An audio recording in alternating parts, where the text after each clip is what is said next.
আসসালামু আলাইকুম সবাইকে। আলহামদুলিল্লাহ আমাদের এই ছোট্ট পরিবারটি প্রায় ৩,০০০ সাবস্ক্রাইবার সম্পন্ন করছে। সবাইকে অসংখ্য ধন্যবাদ এবং আপনাদের এই সাপোর্ট আমাকে আরও ভালো কন্টেন্ট তৈরি করতে অনুপ্রাণিত করবে। আর এই বিশেষ মাইলফলকটি উদযাপনের জন্য আমি নিয়ে এসেছি এমন একটি ভিডিও যা কুয়েতে নতুন আশা এবং আশার কথা ভাবছেন এমন সবার জন্য খুবই গুরুত্বপূর্ণ। এবং আজকের এই ভিডিওতে আমি শেয়ার করবো কুয়েতে নতুনদের জন্য 15টি জরুরি টিপস এবং পরামর্শ। চলুন শুরু করা যাক। নাম্বার 1, আপনার কাগজপত্র ঠিক রাখুন। আপনার পাসপোর্ট, আপনার পরিচয়। আপনি যখন নতুন কুয়েতে আসবেন, প্রথম যখন কুয়েতে আসবেন, তখন কিন্তু সাথে সাথে আপনি আপনার সিভিল আইডি বা আপনার ওয়ার্ক পারমিট কার্ড হাতে পাবেন না। তাই যতদিন আইডি না পান অবশ্যই আপনি আপনার পাসপোর্ট এবং আপনার ভিসার ফটোকপি করে সাথে রাখুন। আর এটা আপনার পরিচয়পত্র হিসাবে কাজ করবে। আরও সম্ভব হলে আপনি আপনার সমস্ত গুরুত্বপূর্ণ ডকুমেন্টের একটা ডিজিটাল কপি করেও আপনার ফোনে সেভ করে রাখতে পারেন। নাম্বার 2, আরবি ভাষার কিছু অংশ শেখা। কুয়েতে অনেকে ইংরেজি বোঝে এবং বলতে পারে, কিন্তু আপনি যদি কিছু সাধারণ এবং কমন আরবি শব্দ বলতে পারেন তাহলে কুয়েতের স্থানীয়দের সাথে আপনার সম্পর্ক আরও সহজ হবে। যেমন শুকরান, ধন্যবাদ, হাফওয়ান মানে স্বাগতম, এই দুটি শব্দ অনেকেই পছন্দ করে। এবং আরও কিছু শব্দ রয়েছে যেমন স্লোনে, কেমন আছেন, মাফি মুশকিল, কোনো সমস্যা নেই, ইনশাল্লাহ, আল্লাহ যদি চান। এবং ভাষা শেখার জন্য আপনি টিকটক, ইউটিউব এবং আরও অনেক সামাজিক যোগাযোগ মাধ্যম আছে, তার সাহায্য নিতে পারেন। এবং ভবিষ্যতে আমি যদি ভালো কোনো কোর্সের সন্ধান পাই আপনাদেরকে অবশ্যই জানাবো। এবং নাম্বার 3, সংস্কৃতি ও ঐতিহ্য।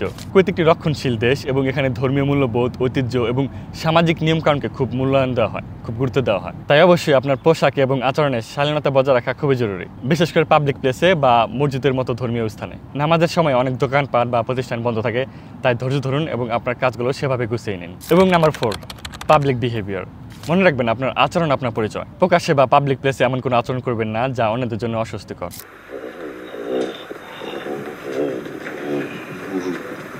যেমন পাবলিক প্লেসে উচ্চস্বরে কথা বলা, ঝগড়া করা বা অশোভনীয় আচরণ করা। সবসময় অবশ্যই ভদ্রতা এবং শালীনতা বজায় রাখুন। আরেকটা জিনিস মনে রাখবেন যে আপনি কিন্তু এখানে আপনার দেশকে রিপ্রেজেন্ট করতেছেন, আপনার দেশের প্রতিনিধি করতেছেন। আপনার মাধ্যমে আপনার দেশ, আপনার বাংলাদেশ, আপনার মাতৃভূমিকে চিনবে, আপনার মাকে চিনবে, আপনার বাবাকে চিনবে। নাম্বার 5, বিভিন্ন কমিউনিটি বা সংগঠনের সাথে যুক্ত হন। কুয়েত পেস, বিভিন্ন কালচারাল ইভেন্ট বা স্বেচ্ছাসেবী হিসেবে অংশ নিন। এতে আপনার সামাজিক পরিসর বাড়বে, নতুন বন্ধু তৈরি হবে এবং আপনার একাকিত্ব কম লাগবে। এবং বিভিন্ন দেশের মানুষের সাথে মিশে আপনি নতুন নতুন অভিজ্ঞতা অর্জন করতে পারবেন। কুয়েতের মধ্যে এমনই একটি ভালো সংগঠনের নাম আমি বলতে পারবো, সেটা হচ্ছে বাংলাদেশ কোরআন প্রশিক্ষণ কেন্দ্র।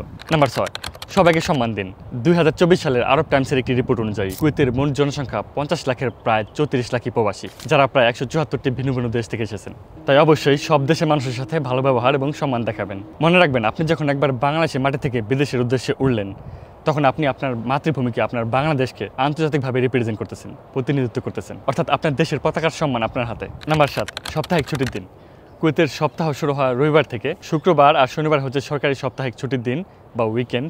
এই দিনটিতে অনেকে জুমা নামাজ, বিশ্রাম, পরিবার ও বন্ধুদের সাথে সময় কাটান। আর ছুটির দিনগুলোতে সরকারি প্রতিষ্ঠান তো সম্পূর্ণ বন্ধ এই 2 দিন, শুক্র এবং শনি। আর পাশাপাশি বিভিন্ন শপিং মল, দোকানপাট বা রেস্টুরেন্ট এগুলো কিছু সময়ের জন্য বন্ধ থাকতে পারে। এবং নাম্বার 8, কুয়েত ঘুরে দেখুন। কুয়েতে শুধু কাজ করতেই আসেননি, এখানকার সৌন্দর্যও উপভোগ করুন।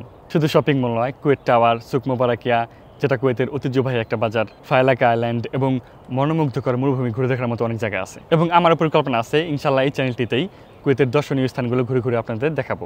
এরপর 9 নাম্বার, খাবারের স্বাদ। আমার ব্যক্তিগত অভিজ্ঞতা থেকে বলতে পারি কুয়েতের আরবি খাবারগুলো খুবই স্বাস্থ্যকর এবং সুস্বাদু। এবং এখানে সেখানকার ঐতিহ্যবাহী খাবারগুলো অবশ্যই ট্রাই করবেন, যেমন মাজবুস, হারিস, দিজাস ফাহাম এবং গরম গরম ইরানি খবুস। পাশাপাশি এখানকার হায়দ্রাবাদের বিরিয়ানি এবং পাকিস্তানি হোটেলের মাটন করাও ট্রাই করে দেখতে পারেন। আর কুয়েতে বাইরে খাওয়া খুবই জনপ্রিয় একটা সংস্কৃতি। 10 নম্বর, খরচের হিসাব রাখুন। রুম ভাড়া এবং চিকিৎসা খরচ এখানে কিছুটা বেশি হতে পারে, তবে বাজার এবং অন্যান্য ইউটিলিটি বা আনুষঙ্গিক খরচ এখানে সাশ্রয়ী। তাই অবশ্যই আপনাকে একটি স্মার্ট বাজেট করে চলতে হবে, বিশেষ করে যদি আপনি দেশে টাকা পাঠাতে চান। আর অপ্রয়োজনীয় খরচ এড়িয়ে চলুন। 11 নম্বর, গরম সামলান। গ্রীষ্মকালে এখানকার তাপমাত্রা অনেক সময় 50 ডিগ্রি সেলসিয়াসও ছাড়িয়ে যায়। توصل ما بين 49 واصلة إلى 50। তাই পর্যাপ্ত পানি পান করুন, সানস্ক্রিন ব্যবহার করুন এবং দিনের বেলায় অপ্রয়োজনীয় বাইরে যাওয়া থেকে বিরত থাকুন।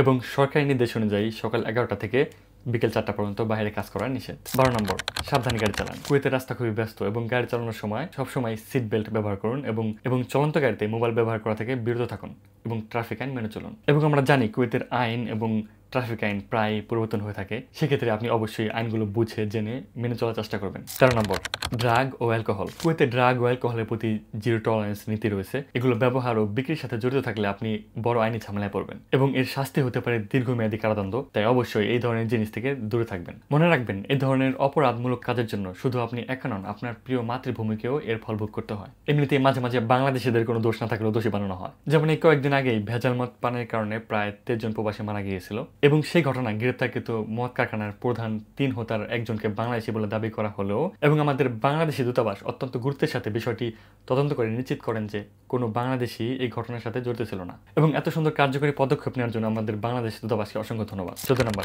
তাল কোম্পানি। অপরিচিতদের থেকে সাবধান। মাঝে মাঝে নিজের রাস্তায় একা হাঁটলে আপনাকে কেউ বলতে পারে, তাল হাবিবি, আমি তোমাকে তোমার গন্তব্যে পৌঁছে দিই। এরকম পরিস্থিতিতে খুবই সতর্ক থাকবেন। এরা 2 ধরনের হতে পারে। 1, হতে পারে তার উদ্দেশ্য সৎ, সে সত্যি আপনাকে সাহায্য করতে চায়। আর 2, সে একজন প্রতারক। আর এই দ্বিতীয় ধরনের লোকেরা আপনাকে গাড়িতে তুলে আপনার সবকিছু ছিনিয়ে নিতে পারে। এমন অনেক উদাহরণ রয়েছে।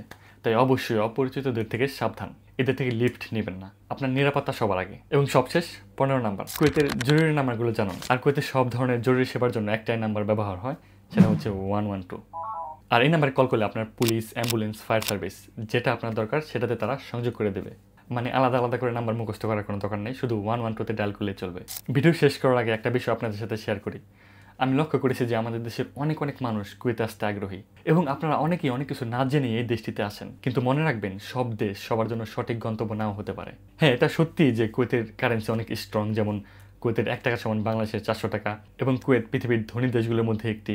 সবই ঠিক আছে, কিন্তু সব কিছুর মধ্যে কিন্তু প্রোস অ্যান্ড কনস বা সুবিধা অসুবিধা রয়েছে। কিন্তু আপনি কোথায় গেলে ভালো করতে পারবেন, সবচেয়ে ভালো করতে পারবেন, আপনি সুবিধা করতে পারবেন, সেটা বুঝে সিদ্ধান্ত নেওয়াটাই সবচেয়ে জরুরি। ইনশাল্লাহ সামনে আমরা এমন আরও ভিডিও নিয়ে আসবো কুয়েতের বাস্তব জীবনযাত্রা নিয়ে, ভালো খারাপ দিকগুলো নিয়ে, যেন আপনারা আরও ভালোভাবে বুঝে সিদ্ধান্ত নিতে পারেন যে আপনার কি আসলে কুয়েতে আসা উচিত কিনা। ভিডিওটি ভালো লাগলে লাইক দিন, চ্যানেলটি সাবস্ক্রাইব করে পাশে থাকুন। দেখা হবে অন্য কোনো ভিডিওতে। সবাই ভালো থাকবেন। আসসালামু আলাইকুম। سبيل الدموع سبيل مريح